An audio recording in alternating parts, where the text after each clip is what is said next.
सदस्य आहेत. मित्रांनो, या तिसऱ्या सत्रामध्ये आपण सगळेजण स्नेहभोजनाचा आस्वाद घेऊन जमलेलो आहोत आणि खरं तर आता सगळ्यात मोठं चॅलेंज असणार आहे, कारण आपल्या संघटनेचे सरचिटणीस आणि त्यांच्या भाषणाची जी लकप आहे आपल्याला माहिती आहे की अतिशय म्हणजे पोटतिडकीनं आणि त्याचबरोबर ज्या स्पीडनं भोयर साहेब बोलते त्या स्पीडनं आपल्याला ते किती घेता येईल आणि ते चॅलेंज आपण घेतलेलंच आहे.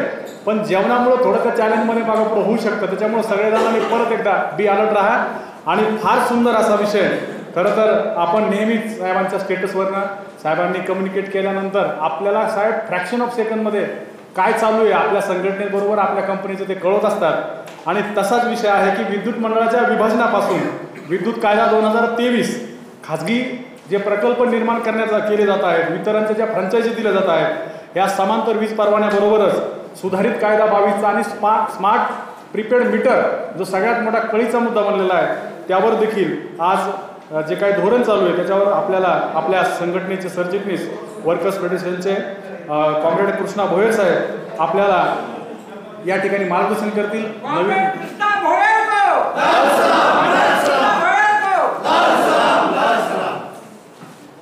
कृपया सर्वांना विनंती आहे की सगळे मोबाईल्स जे आहे ते सायलेंट करावे आणि या साहेबांच्या याच्यानंतर भोयर साहेब आपल्याला प्रश्न विचारणार आहे तर कृपया झोपू कोणी नका बरं का. त्यांनी विनंती आहे, झोपले तर त्यांना ते प्रश्नाचं उत्तर नाही आलं तर त्याचं प्रशिक्षण होणार नाही, एवढी विनंती आहे. धन्यवाद. मराठवाडा विभागीय प्रशिक्षण शिबिरासाठी या ठिकाणी व्यासपीठावर उपस्थित मान्यवर आणि मराठवाड्याच्या 5ही झोनमधनं या ठिकाणी आलेले सर्व पदाधिकारी प्रशिक्षणार्थी बंधूंनो, संघटनेच्या निर्णयानुसार प्रादेशिक शिबिरं घेण्याचा निर्णय झाला आणि त्याचाच एक भाग म्हणून आज मराठवाड्यामध्ये पदाधिकाऱ्यांचं प्रशिक्षण शिबिर होत आहे. तुम्हाला सगळ्याला कल्पना आहे की संघटनेचा इतिहास फार मोठा आहे आणि तो इतिहाससुद्धा काय आहे हे आपले अध्यक्ष मोहन शर्माजी तुम्हाला सांगणार आहे. संघटना निर्माण झाल्यापासून अनेक बदल या संघटनेनं अनुभवलेले आहेत. संघटनेने जे अनुभवलेले आहे बदल त्यामध्ये जुने पदाधिकारी गेलेत, नवीन पदाधिकारी आले, सातत्याने नवीन पदाधिकारी वीज कामगाराच्या या फेडरेशनच्या चळवळीमध्ये येत आहे आणि त्या पदाधिकाऱ्यांना पूर्वीचा विद्युत उद्योग वीज उद्योग आणि आताचा वीज उद्योग ही काय याची स्थिती आहे आणि म्हणून त्या स्थितीचं अवलोकन तुम्हाला झालं पाहिजे, जेणेकरून तुम्ही वीज उद्योगामध्ये नेते म्हणून फेडरेशनचे जेव्हा काम कराल तर ती माहिती तुम्हाला उपलब्ध झाली पाहिजे. तुम्हाला त्या माहितीच्या आधारे युक्तिवाद करता आलं पाहिजे, बोलता आलं पाहिजे आणि म्हणून मी जे काही बोलणार आहेत हे तुम्हाला लेखी स्वरूपामध्ये इथं आता थोड्या वेळानं वाटप करतील की वाटलेलं आहे का, दिलेलं आहे. मित्रांनो, तुमच्या सगळ्यांच्या सहभागातून हे शिबिर होत आहे.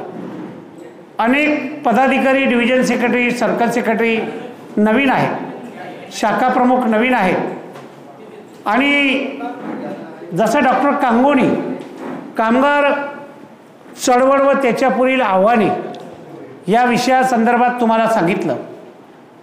कामगार चळवळ आज नाही आहे, शतकाच्या पूर्वी कामगार चळवळ या जगामध्ये आणि देशामध्ये निर्माण झाली. भारतीय संविधान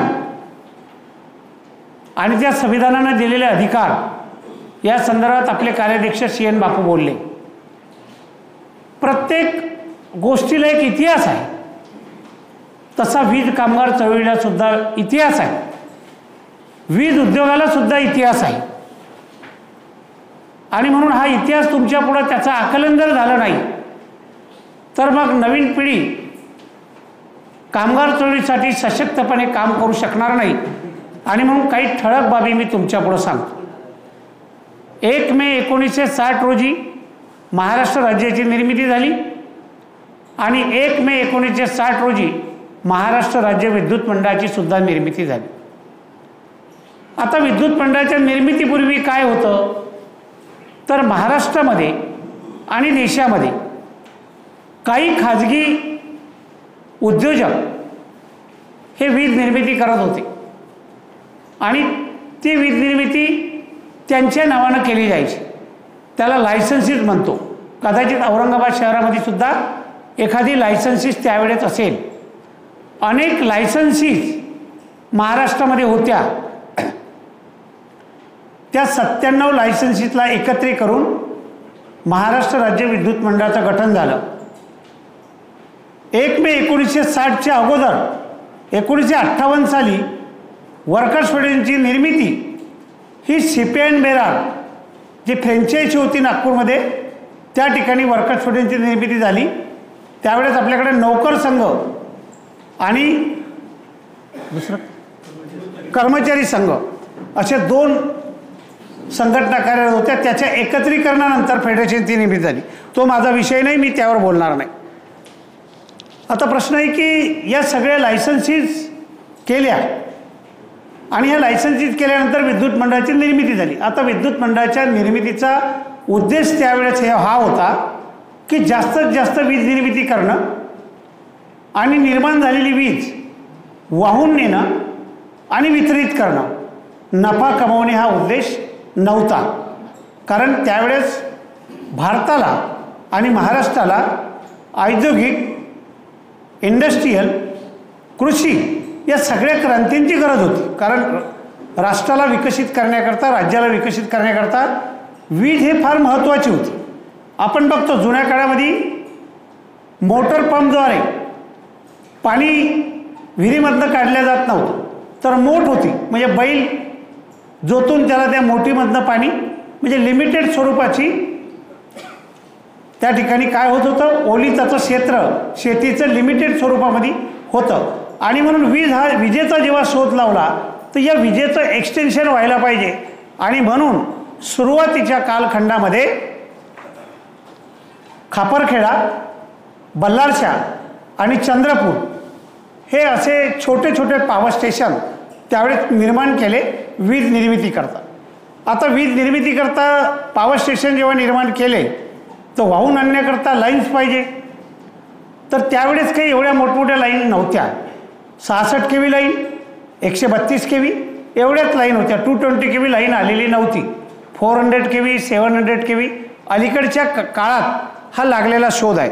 आणि म्हणून स्वातंत्र्यापूर्वीसुद्धा विजेची निर्मिती होत होती, पण भांडवलदाराची, ब्रिटिश काळामध्ये सुद्धा. आणि म्हणून तेव्हा ब्रिटिशांनी 1910 साली ब्रिटिश सरकारने विद्युत कायद्याची निर्मिती केली आणि त्या कायद्याच्या अंतर्गत वीज क्षेत्रामध्ये काय आपण करायला पाहिजे याची योजना आखली गेली.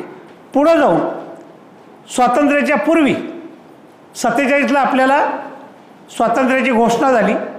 48 साली एक विद्युत कायदा परत ब्रिटिशांनी तयार केला की त्या कायद्याच्या अनुषंगानं वीज क्षेत्रामध्ये काय काय आपण परिवर्तन करायला पाहिजे हे साधारणतः त्या ठिकाणी सांगितलं गेलं.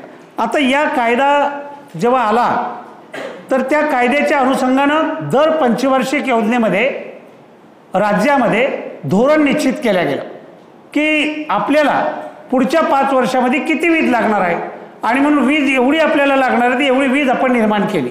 आता वीज निर्माण करण्याकरता त्या काळामध्ये एकच साधन होतं, कोळसा आणि कोळशापासून वीज निर्मिती होत होती. कोळशाच्या वीज निर्मितीनंतर मग परत थोडा विकसितपणा आला आणि पाण्यावरती वीज निर्मिती होऊ शकते हा शोध लागला. जगामध्ये शोध होता. भारताच्या काही प्रांतामध्ये जसं भाकरा नांगल वगैरे हे मोठमोठे डॅम बनले होते त्यावरती वीज निर्मिती होत होती. पण महाराष्ट्रामध्ये कोयना जो हा प्रोजेक्ट आला, कोयनेवरती पहिल्यांदा वीज निर्मिती पाण्यावरती करण्यात आली. मग कोळसा, पाणी, पुढं जाऊन गॅसवरती वीज निर्मिती आणि मग वीज निर्मितीचे एक एक पर्याय आपल्याला निर्माण होत गेले.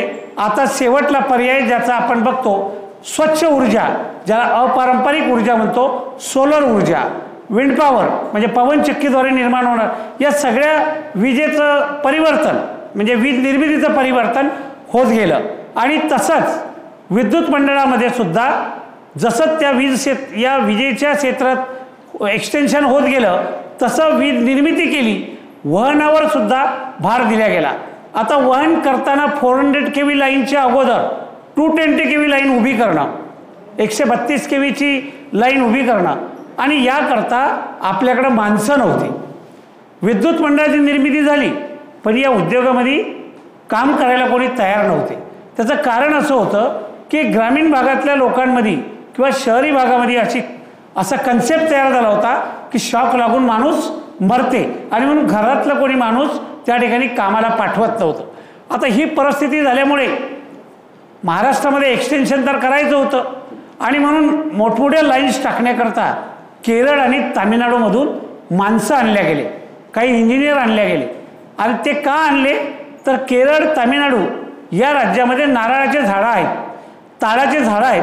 तर या नारळाच्या आणि ताळाच्या झाडावर सरसर चढणारे जे पटाईत लोक होते त्या लोकांना इथं आणले गेले, म्हणून हे पोल जे आहेत टावर उभे करण्याचं काम ते करू शकणार. आणि त्याच्या जोडीला आपले सुद्धा लोक काही ट्रेन केले गेले आणि मग पारेषणचं जाळं सगळ्या काही भागामध्ये निर्माण करण्याचं काम केल्या गेलं. त्याला 66 kV 132 kV हे सगळं यंत्रणा त्या ठिकाणी उभारण्यात आली. पुढं जाऊन या सगळ्या सुरुवातीच्या कालखंडामध्ये महाराष्ट्रामध्ये फक्त 760 मेगावॅट वीज निर्मिती होती. किती? 760 मेगावॅट वीज निर्मिती होत होती.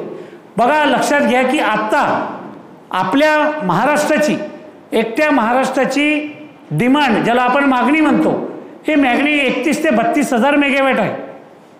31 ते 32 हजार मेगावॅट आहे. त्यावेळेस वीज किती निर्माण केली गेली? 760 मेगावॅट. म्हणजे झपाट्यानं विजेचं एक्सटेन्शन झालं, विजेची मागणी वाढत गेली, पुरवठासुद्धा वाढवावा लागला आणि म्हणून या क्षेत्रामध्ये खूप मोठे परिवर्तन यायला सुरू झाली. त्यासोबत लाईन्स उभ्या केल्या, सबस्टेशन उभे केले. पुढं मग LT लाईन. मी ग्रामीण भागातून आलेला आहे. माझ्या गावामध्ये पहिली लाईट जी लागली हे 1982 साली, जेव्हा मी 9वीला होतो. 1982 साली माझ्या गावामध्ये लाईन आली. म्हणजे लाईन जी आली होती ही शहरी भागापुरती होती, ग्रामीण भागापुरता तिचा विस्तार झालेला नव्हता. आणि मग तो विस्तार करण्याकरता कामगार अपुरे पडत होते. आणि मग कामगार करण्याकरता पॉवर स्टेशन उभं करण्याचं, मग खापरखेडा, कोराडी, बल्लारच्या हे उभं करण्याचे कॉन्ट्रॅक्टर नव्हते, कोणी ठेकेदार नव्हते. आणि त्या काळी नवरत्न कंपनी म्हणून जी होती, BHEL म्हणजे भेल, ही भेल कंपनी विजेचं संयंत्र तयार करायची आणि ते रशियन बनावटीच्या माध्यमातून, म्हणजे रशियाबरोबर आपलं कोलॅबोरेशन होतं आणि रशियन बनावटीबरोबर ते संयंत्र ते तयार करून त्याचा आधारे वीज निर्मिती आपल्या राज्यामध्ये, देशामध्ये भेलच्या जनरेटरच्या माध्यमाने, टर्बाईनच्या माध्यमाने वीज निर्मिती केल्या जात होती. आणि म्हणून ही वीज निर्मिती केल्यानंतर एक्सटेन्शन करण्याकरता जो मॅनपॉवर पाहिजे होता, एक तर केरळ आणि तामिळनाडूमधनं आपण काही लोक माणसं आणले, आपल्यातले लोक रोजंदारी कामगार म्हणून आपण घेतले. ते खड्डे खोदणे, लाईन ओढणे, तारा ओढणे, डोंगरावरती त्या लाईनचं एक्सटेन्शन करणे, हे सगळं काम केलं गेलं. 1 मे 1960 विद्युत मंडळाच्या निर्मितीबरोबर 1,20,000 कामगारांची पदे सँक्शन केल्या गेली. किती? 1,20,000. आता ही पदे निर्माण केली. आता हे पदं निर्माण केली की एक्सटेन्शन वाढत गेलं, लाईन्स वाढत गेल्या, सगळं वाढत गेलं. आणि आज जर तुम्ही आत्ता बघाल तर ज्या कंपनीमध्ये, तुम्ही 3 कंपनी आहेत, पण महावितरणमध्ये तुम्ही जे आज काम करता, तर या रोजंदारी कामगारांनी, खड्डे खोदणाऱ्या कामगारांनी जी यंत्रणा उभी केली पॉवर स्टेशनपासून तर LT लाईनपर्यंत, तर ही यंत्रणा 3.08 लक्ष वर्ग किलोमीटरची यंत्रणा पूर्ण महाराष्ट्रामध्ये त्यांनी ही तयार केली, जी आज 16 परिमंडळे, 44 मंडळे, 144 विभाग, 643 उपविभाग आणि जवळजवळ 4,000च्या वर शाखा कार्यालयाच्या माध्यमाने आज आपण 3 कोटीच्या वर वीज ग्राहकाला आज वीज पुरवठा करतो. त्याच्या मी डिटेलमध्ये जात नाही. स्विचिंग स्टेशन किती आहेत, आपण किती दशलक्ष युनिट विकतो हे तुम्ही त्याच्यामध्ये तुम्हाला दिलेलं आहे. आणि म्हणून आज अशाही परिस्थितीमध्ये आज महाराष्ट्राची डिमांड, विजेची मागणी पीक आवर म्हणजे कधी मार्च एप्रिलमध्ये 31,000 मेगावॅटपर्यंत मागणी गेलेली आहे. आता विरोधाभास बघा, तुम्ही विद्युत मंडळाची निर्मिती केली, तुम्ही यंत्रणा उभी केली, पण यामध्ये खाजगीकरण कधी आलं हे आपल्याला कळालं नाही. पहिलं खाजगीकरण आलं जनरेशनमध्ये नंतरचे पॉवर स्टेशन 210 मेगावॅट, 500 मेगावॅट, आता अलीकडच्या काळात 700 मेगावॅट, हे सर्व उभं करण्याचे काम कॉन्ट्रॅक्टरला दिलं गेलं. सुरुवातीला जनरेशनमध्ये कॉन्ट्रॅक्टरचा प्रवेश झाला आणि तो धीरे धीरे पारेषणमध्ये आणि नंतरच्या कालखंडामध्ये आता वितरणमध्ये सुद्धा मोठ्या प्रमाणावर कॉन्ट्रॅक्टरशिप आली. सुरुवातीच्या कालखंडामध्ये मीटर रिडिंग घेणं बंद झालं, त्या माध्यमाने सुरुवात झाली. नंतर ऑपरेशन जे ऑपरेटरच्या ठिकाणी किंवा मेंटेनन्स लाईन स्टॉपच्या ठिकाणी सुद्धा कॉन्ट्रॅक्टशिप आली. इनपॅनलमेंटच्या नावाने या 2019 नंतर इनपॅनलमेंटच्या नावाने मेजर मेंटेनन्सची कॉन्ट्रॅक्टशिप आली. आपल्याला कळलं नाही, पण हे का आलं, कशामुळं आलं, तर याला कारण आहे खाऊ जा धोरण, खाजगीकरण, उदारीकरण, जागतिकीकरण. 1990 साली राजीव गांधी सरकारने हे जे धोरण स्वीकारलं, आंतरराष्ट्रीय पातळीवर जो गॅट करार झाला, त्या गॅट करारामध्ये IMF म्हणजे इंटरनॅशनल मॉनिटरी फंड आणि वर्ल्ड बँक म्हणजे सगळ्यात जगातली जगाची जी बँक आहे कर्ज पुरवठा करते, यांनी बंधन घातलं भारत सरकारवर की तुम्ही या विजेच्या क्षेत्रामध्ये तुम्ही मुक्त प्रवेश हा भांडवलदारांना दिलं पाहिजे, यामध्ये ठेकेदारांना प्रवेश दिला पाहिजे. आणि त्यामुळं सरकारने धीरे धीरे वेगवेगळ्या पद्धतीने त्यासाठी सुरुवात केली. आता राज्य विद्युत मंडळ नफा कमवण्यासाठी त्याची निर्मिती नव्हती, पण पहिला हमला राज्य विद्युत मंडळावर कधी झाला, हा झाला 1994 साली.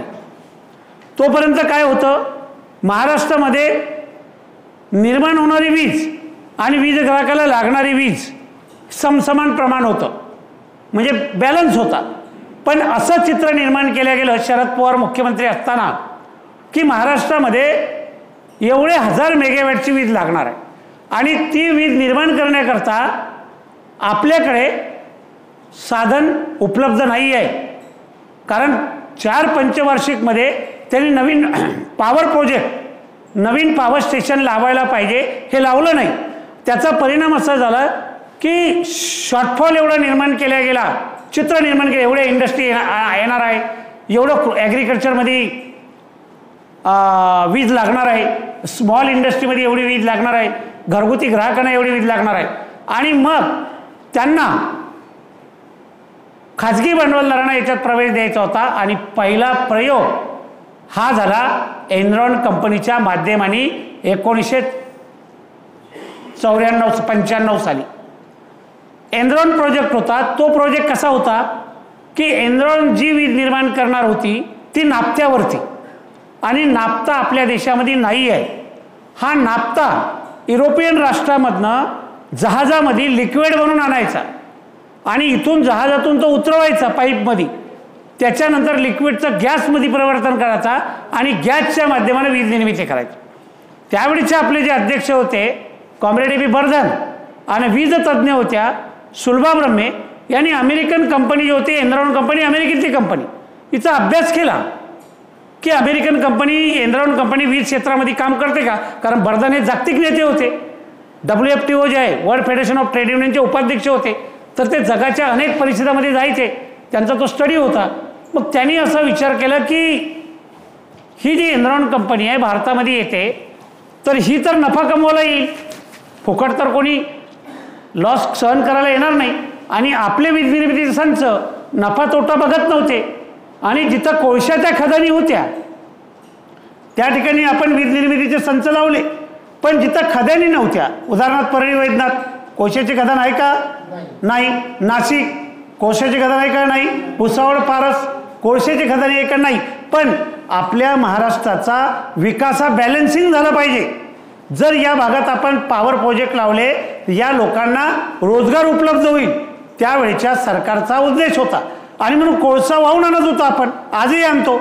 आणि म्हणून परळी, पारस, दीपनगर, एकलैरे या ठिकाणी हे प्रोजेक्ट उभं करण्यामागे हा उद्देश होता. आता प्रश्न असा निर्माण झाला की हे प्रोजेक्ट उभं करत असताना आपली स्थापित क्षमतेची वाढ 3 पंचवार्षिकमध्ये सरकारने केलीच नाही. ज्याला बजेट करावं लागत होतं की पुढच्या 5 वर्षामध्ये एवढी वीज लागेल, तर ती वीज लागण्याकरता त्या 5 वर्षाच्या बजेटमध्ये प्रोव्हिजन करावं लागते की एवढे 1000 कोटीचा हा पॉवर प्रोजेक्ट या ठिकाणी आम्ही लावणार आहे. ती प्रोव्हिजन न केली, शॉर्टफॉल निर्माण केला आणि एनरॉन कंपनीला आणल्या गेलं. आता एनरॉन कंपनीला वीज उत्पादनाचा काय अनुभव होता का? नाही. पण मग रत्नागिरी जिल्ह्यामध्ये गुहागर तालुक्यामध्ये शृंगारतळी या नावाच्या गावी 2000 मेगावॅटचा गॅसवर आधारित पॉवर प्रोजेक्ट तयार केला गेला. आता पॉवर प्रोजेक्ट तयार केला म्हणजे पर्यायी खरीददार कोण होता? त्यावेळेस विद्युत मंडळ होतं, विभाजन व्हायचं होतं, म्हणजे विद्युत मंडळाला करार करावा लागला. आणि म्हणून त्यावेळेस बर्धनांनी सांगितलं की हा जर पॉवर प्रोजेक्ट आला तर कोकणातला आंबा, काजू, बदाम हे सगळे फळझाडं नायनाट होतील. आणि नाफ्ता त्याचं परिवर्तन गॅसवर करताना जी गरम पाणी आणि हीट समुद्रात सोडली जाईल तर मासेमारी त्या किनारपट्टीची उद्ध्वस्त होईल. मग आपल्या संघटनेच्या लोकांनी 2-4 महिने प्रचार केला रत्नागिरी जिल्ह्यात जाऊन की हा एनरॉन प्रोजेक्ट नको, वाटल्यास आपण आपल्या कोळशाच्या खदानी आहे, आपण स्वतः वीज निर्मिती करू, हा प्रोजेक्ट नको, हे तिथं सांगितलं गेलं. आणि त्या जनतेमध्ये अवेअरनेस झाल्या. आणि 5 जून 1994ला मोठी एनरॉन विरोधी परिषद घेतली की एनरॉन हटाव देश बचाव. त्याचं कारण असं होतं की त्यावेळेस एनरॉनच्या एका युनिट विजेचा दर हा 11 ते 15 रुपये येणार होता आणि वीज ग्राहकाच्या घरापर्यंत पोहोचवायला 18 रुपये येणार होता. आणि एवढी महागडी वीज आपल्याला घेणं जमणार नव्हतं. प्रचंड विरोध झाला. काँग्रेसचं सरकार होतं, त्यांनी तो प्रकल्प रद्द केला. 95 साली सरकार बदललं, मनोहर जोशी मुख्यमंत्री झाले, गोपीनाथ मुंडे उपमुख्यमंत्री झाले. रिबेका मार्क नावाची बाई जे CA होती ती येऊन बाळासाहेब ठाकरेंना भेटली, साठगाठ झाली आणि तो समुद्रात बुडवलेला प्रकल्प परत ज्यांनी विरोध केला होता गोपीनाथ मुंडे आणि मनोहर जोशींनी तो प्रकल्प आणला. आणि त्याची 2000 मेगावॅटची निर्माण झालेली वीज खरेदी करण्याची बंधन महावितरण कंपनीला विद्युत मंडळाला घातलं आणि तिथून विद्युत मंडळाची आर्थिक परिस्थिती ढासळायला सुरुवात झाली. जो काही विजेच्या दराचं ॲग्रीमेंट होतं त्या दराने ती वीज खरेदी करावं लागली. हा सगळं झाल्यानंतर ज्या एनरॉन कंपनीनं गाजावाजा करून हा प्रकल्प आणला त्या एनरॉन कंपनीला तो प्रकल्प चालवता आला नाही. मग तो NTPC केंद्र सरकारच्या अधीन त्यांनी तो चालवायला घेतला, त्यांनी चालवू शकलेला नाही. आज 400-500 मेगावॅटच्या वर वीज निर्मिती होत नाही, केंद्र सरकारच्या अधीन आहे.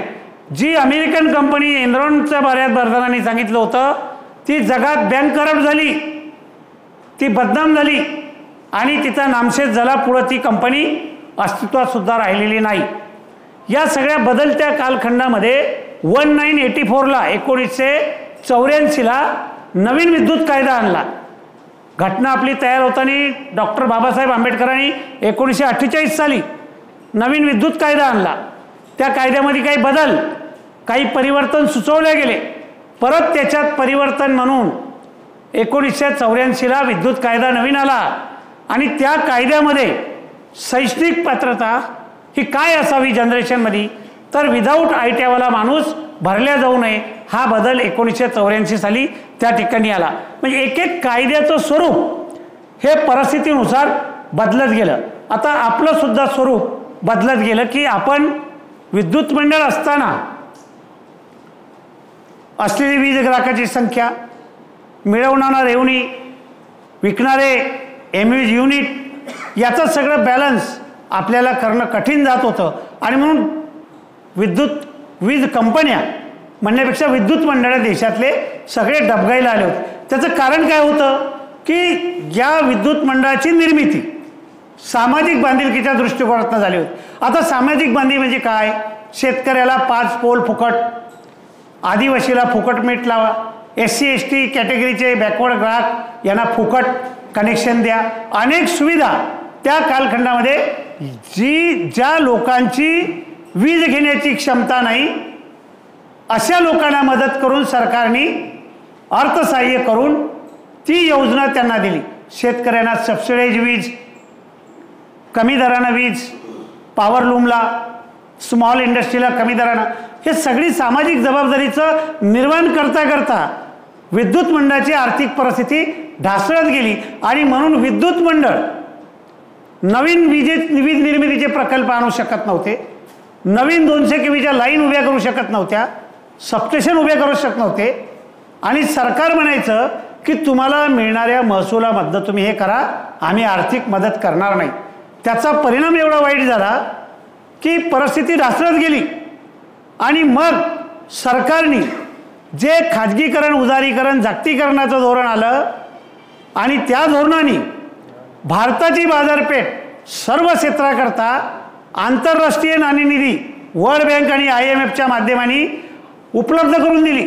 कारण जगाच्या विकसित राष्ट्रांना माहीत होतं चायनानंतर सगळ्यात जास्त लोकसंख्येचा देश कुठला असेल तर तो भारत आहे. आणि लोकसंख्या जिथं जास्त आहे क्रयशक्ती जास्त आहे. क्रयशक्ती म्हणजे काय? खरेदी करण्याची क्षमता. आणि म्हणून या ठिकाणी मोठी बाजारपेठ उपलब्ध होते. आणि म्हणून या विजेच्या क्षेत्राला आपल्याला निर्मितीमध्ये खुलं मुक्त दार दिलं. आणि मग भारतामध्ये 66,000 मेगावॅटचे प्रकल्प खाजगी भांडवलदारांचे आले. किती? 66,000 मेगावॅटचे प्रकल्प भारतामध्ये आले. आणि या सगळ्या प्रकल्पांनी वीज निर्मितीवर आपला ताबा निर्माण केला. आता विद्युत मंडळ असताना आपण हुकुमशाह होतो किंवा आपण मालक होतो. वीजही आपण निर्माण करायचे, ट्रान्समिशन लाईनमधनं वाहून न्यायचे आणि डिस्ट्रीब्युशनसुद्धा आपण करायचे. पण याच्यावरती कंट्रोल जो आपला होता हा कंट्रोल गेला आणि जनरेशनमध्ये खाजगी भांडवलदारांना मुक्त प्रवेश मिळाला. आता मुक्त प्रवेश मिळाला त्यामुळं पुढं जाऊन सरकारला असं वाटायला लागलं एकत्रित विद्युत मंडळ हे काही प्रगती करू शकत नाही. आणि विद्युत मंडळाचे सगळे कर्मचारी, अभियंते, अधिकारी चोर आहेत, करप्ट आहेत, लाईन लॉस कमी करू शकत नाही, टेक्निकल लॉस कमी करू शकत नाही, विकलेल्या विजेचे बिल वसूल करू शकत नाही. आणि म्हणून विद्युत मंडळाचं विभाजन केलं पाहिजे हे धोरण पुढं आलं. आणि मग त्यावेळच्या सरकारने, काँग्रेस सरकारने 2003चा विद्युत कायदा आणला. आता हा विद्युत कायदा आणला, देशामध्ये खूप विरोध या विद्युत कायद्याला झाला.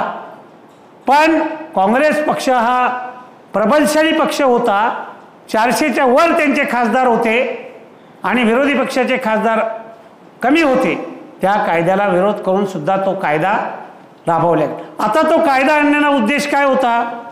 हा कायदा आणल्यानंतर कंपनीकरण करणे, निर्मितीची कंपनी वेगळी, पारेषणची वेगळी आणि वितरणामध्ये प्रादेशिक कंपन्या निर्माण करणे. मराठवाड्याला वेगळी, विदर्भाला वेगळी, खानदेशाला वेगळी, मुंबईला वेगळी, कोकणाला वेगळी, अनेक कंपन्या करणे आणि त्या कंपन्यांच्या हातात वितरणाची पूर्ण यंत्रणा देणे. आता हा प्रयोग केल्यानंतर एकतर तुम्ही विद्युत मंडळ असताना लॉसमध्ये होते, कायद्याने कंपनीकरण करण्याचा कन्सेप्ट ठेवला. कंपनी करत असताना कायद्यामध्ये असं दाखवलं गेलं वीज ग्राहकांना तुम्हाला स्वस्त वीज मिळेल, लोड शेडिंग कुठेही होणार नाही, नवीन कामगार भरती केल्या जाईल, कामगार कपात होणार नाही, कामगाराच्या कुठल्याही सेवा सरतीमध्ये बदल करण्यात येणार नाही आणि मागेल त्याला वीज मिळेल. हे सगळं धोरण बिंबवलं गेलं लोकांना आणि कामगारांना. आणि म्हणून तुम्हाला एक आठवण करून देतो, 2003चा कायदा आल्यानंतर जेव्हा राज्य विद्युत मंडळाचं विभाजन झालं 2005ला, 5 जून वर्धापन दिन तुम्ही साजरा करता. 6 जून का 5 जून? 6 जून तो वर्धापन दिन नाही आहे. आपल्या एकत्रित विद्युत मंडळाचे लचके पाडले, तुकडे पाडले. आणि मग त्यावेळेस हे करताना काय केलं पार्श्वभूमी समजून घ्या. त्यावेळेच्या या सगळ्या कामगार संघटना, 7-8 संघटनांना आपल्या नेतृत्वाने सांगितलं विभाजन आपल्या कामाचं नाही आहे, आपल्यासाठी घातक आहे. संघटना नाही ऐकल्या. पगारवाढ कराराचं ॲग्रीमेंट सुरू होतं. बाकी संघटनांनी सांगितलं की आम्हाला विभाजन चालते. विशेषतः म्हणजे नवीन तयार झालेल्या तांत्रिक कामगाराचं नेतृत्व करणाऱ्या एकच संघटना होती, तिने सांगितलं आम्हाला विभाजन चालते. एकमेव तुमची लाल झेंड्याची संघटना आहे की या विद्युत मंडळाचं विभाजन झालं म्हणजे माझ्या आईचे लटके तोडल्या जाईल, तुकडे तुकडे केल्या जाईल आणि माझ्या विद्युत मंडळाचं विभाजन होता कामा नये. आणि म्हणून पगारवाढ नाही भेटली तरी चालेल म्हणून 2004च्या पगारवाढीच्या करारावर फेडरेशनची सही नाही. इतिहास समजून घ्या. म्हणून फेडरेशन जे नेहमी संप करते, आंदोलन करते, याचे कारण असे आहे की फेडरेशनला पुढच्या 10 वर्षामध्ये वीज उद्योगामध्ये कसे बदल येणार आहेत हे आपल्याला माहीत पडते. त्याचं कारण असं आहे की आपली संघटना फेडरेशन म्हणून जरी महाराष्ट्रामध्ये काम करत असली तर all India electricity employees federation म्हणून देशाच्या 28 राज्यामध्ये काम करते. All India electricity employees federation all India trade union काँग्रेसला ॲफिलिएटेड आहे, ज्याचे नेते कॉम्रेड भालचंद्र कांगो, डॉक्टर कांगो बोलून गेले. म्हणजे देशाच्या विविध उद्योगामध्ये काय चालते हे all India trade union congress सांगते. All India trade union congress 152 देशामध्ये जगातील कामगाराची जी संघटना आहे, world federation of trade union, तिला कनेक्टेड आहे. म्हणजे प्रत्येक क्षेत्रामध्ये, विजेपासून प्रत्येक क्षेत्रामध्ये काय बदल देशामध्ये येतो, जगामध्ये येतो हे आपल्याला माहीत होते. आणि म्हणून प्रत्येक सरकारच्या धोरणाचा जो कामगार विरोधी असेल, वीज ग्राहकाच्या विरोधी असेल, राज्याच्या आणि देशाच्या सामान्य जनतेच्या विरोधी असेल, त्याचा सातत्याने आपण विरोध करतो. आणि म्हणून हेही गोष्ट आपण लक्षात घेतली पाहिजे की आपण पगारवाढीच्या करारावर सह्या न करण्याचं कारण हे आपण घेतलं पाहिजे. कायदा आला, विभाजन झालं. विभाजन महाराष्ट्राचं झालं का? देशामध्ये विभाजन झालं. आज देशामध्ये वितरण क्षेत्रामध्ये महावितरण कंपनीसारख्या 44 कंपन्या देशामध्ये काम करतायत. मग आता विजेच्या क्षेत्रामध्ये कंपनीकरण केल्यानंतर जनरेशन, पारेषण आणि वितरणाच्या सार्वजनिक मालकीच्या कंपन्या नफ्यामध्ये यायला पाहिजे होत्या, आल्या का? नाही. स्वस्त वीज मिळायला पाहिजे होती, मिळाली का? नाही. मग हे जर मिळाली नाही, उद्दिष्ट पूर्ण झालं नाही, तर मग त्या कायद्याचा फायदा काय झाला? तर फायदा झाला नाही, उलट मोठ्या प्रमाणावर कंत्राटीकरण वाढलं, ठेकेदारीकरण वाढलं, खाजगीकरण मोठ्या प्रमाणावर शिरकाव झाला. जे खाजगीकरण जनरेशन पुरतं मर्यादित होतं त्याने अदानी अंबानीच्या माध्यमाने पारेषणामध्ये टॉवर लाईन टाकून सबस्टेशन उभे करून प्रवेश केला, आपल्याला कळालं सुद्धा नाही. पुढे जाऊन वितरणामध्ये प्रवेश केला. औरंगाबादचे तुम्ही आहेत मराठवाड्याचे, औरंगाबादला GTL होतं, बरोबर आहे. क्रॉम्प्टन ग्रीव्हज जळगावला होतं, स्पॅन्को नागपूरला होतं. म्हणजे पुढं सरकारने वितरणामध्ये कंपन्या करून काही करता आलं नाही. आणि म्हणून सरकारने काय केलं? फ्रँचायझीचं नवीन मॉडेल देशामध्ये लादलं. आता फ्रँचायझी करा म्हणजे काही भाग जो शहराचा, नफ्याचा, ह्या खाजगी भांडवलदारांना चालवायला द्या. 10 वर्षाच्या करारानं पहिली फ्रँचायझी महाराष्ट्रामध्ये कुठली झाली? कुठली झाली? भिवंडी, टोरंटो. पहिली फ्रँचायझी टोरंटो आली. टोरंटो नंतर आलं GTL औरंगाबाद. क्रॅम्प्टन ग्रीव्हे जळगाव आणि स्पॅन्को नागपूर. स्पॅन्को दुसरं नाव आहे, पहिली कंपनी पडून गेली. 4 फ्रँचायझ्या आल्या. भिवंडी सोडली तर बाकी 3ही फ्रँचायझ्या लॉसमध्ये असताना आपल्याला टेकओव्हर करावं लागल्या. फ्रँचायझी देताना जी थकबाकी त्या भागातल्या वीज ग्राहकाकडे होती 1 रुपयासुद्धा वसूल केलेली नाही. उलट ज्यांनी फ्रँचायझी घेतल्या त्यांनी चोऱ्या पकडल्या, पण 2003च्या कायद्यानुसार FIR दाखल केलेच नाही. तडजोडीची रक्कम भरून घेतली, दाखवलीच नाही. घाटा दाखवल्या, त्या कंपन्या पडून गेल्या. आपल्याला ते टेकओव्हर करावं लागलं. हेच टेकओव्हर केलं का? तुमच्या जिल्ह्याला लागून अहमदनगर जिल्हा आहे. रामकृष्ण विखे पाटील त्यांच्या वडिलाची मुळा प्रवरा नावाची सहकारी सोसायटी होती. ती अहमदनगर जिल्ह्यातल्या काही तालुक्यामध्ये वितरणाची फ्रँचायझी म्हणून काम करत होती. ती फ्रँचायझी सुद्धा महावितरण कंपनीचे MD अजय मेहता साहेब असताना 1000 कोटीची थकबाकी असलेली आपण टेकओव्हर केली. म्हणजे सरकारने जो उद्देश 2003चा कायदा, फ्रँचायझी या माध्यमाने वीज ग्राहकाच्या पुढे ठेवला होता तो पूर्ण करता आला नाही. पण या सगळ्या गोष्टीला या वीज उद्योगामध्ये विरोध करणारी संघटना कुठली होती? कुठली होती संघटना? Workers federation. ह्या बाकी संघटनाला काही देणं घेणं नाहीये. यांनी कधी यांनी खाजगीकरणाच्या विरोधात संप केला नाही. कधी यांनी फ्रँचायझीच्या विरोधात संप केला नाही. संप आपण करत होतो कारण पुढचे भविष्य आपल्याला दिसत होतं. आज 2003च्या कायद्याचे सगळे परिमाण आपण भोगत असताना आणि एवढे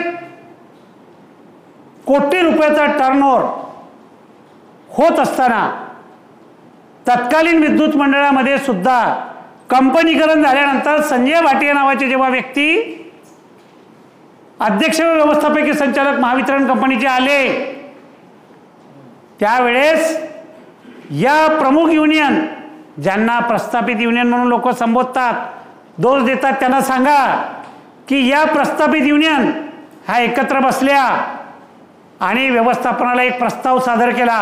काय तर